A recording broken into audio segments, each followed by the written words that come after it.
Welcome back to my YouTube channel. मैं हूं रम तबस्सुम। कैसे हैं आप सब? उम्मीद है ठीक होंगे।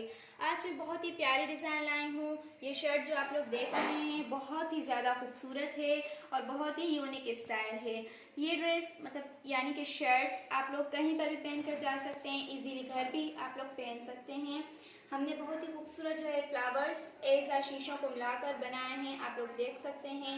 ये शीशे बहुत ही प्यारे लग रहे हैं। साथ में हम लोगों ने चमक वाला धागा भी यूज़ किया है। इसका गला, इसके आस्तीन और इसका फ्रंट जो है सेम बिल्कुल एक जैसा है। माशाल्लाह बहुत ही प्यारी शर्ट है। मेरी बहन कोई भी अगर ये पहनेगी उससे बहुत ज़्यादा सूट करेगी।